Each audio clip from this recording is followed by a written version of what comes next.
আমরা 7 দাগের অঙ্কে যাব। 7 দাগে কি বলেছে? sec 60। প্রথমে আমরা মান পাতাতে পাতাতে যাব।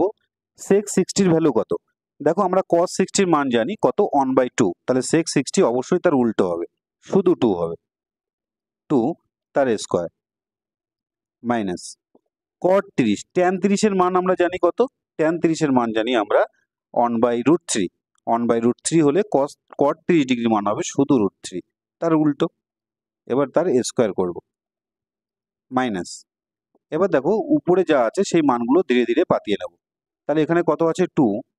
tan 30 মানে 1/√3, এটা মাল্টিপল 1/√3 মাল্টিপ্লাই কোসেক 60। আমরা sin 60 এর মান জানি কত?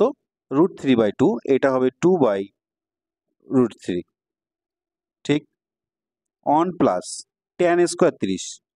এখানে কিন্তু দেখো মানটা বসানোই ব্যাপার, কে কতক্ষণে মানটা মনে করতে পারছে সেটাই হচ্ছে ব্যাপার, আর কিছুই না।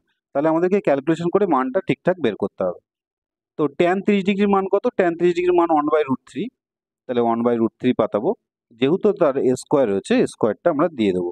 ওরা বিভিন্ন রকম ভাবে পাজল বানাতে চাইবে, কিন্তু আমরা হব না।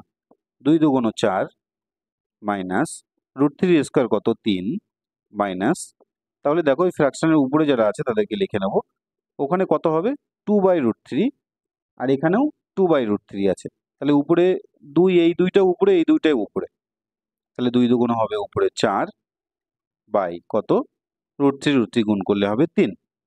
আর নিচে আমাদের কত হবে?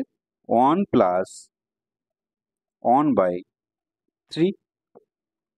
দেখো 4 এর থেকে 3 তুমি বাদ দিয়ে দিতে পারো, তাহলে কত হবে? 1 মাইনাস, এখানে কত ছিল? 4/3, তাই তো?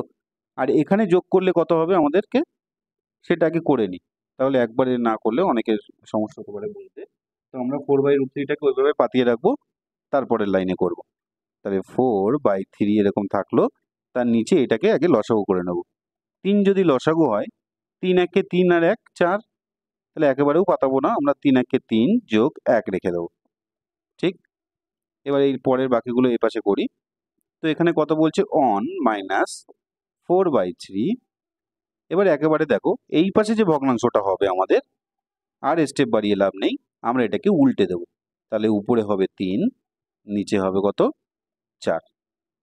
ঠিক, 3 এর একে 4, তাহলে এই 4 4 কিন্তু কেটে যাবে, 3 3ও কেটে যাবে। তাহলে অ্যান্সার হবে কত? 1 মাইনাস 1 ইকুয়াল টু 0। আশা করি বুঝতে পেরেছো। এবার আমরা নেক্সট অঙ্কে যাব।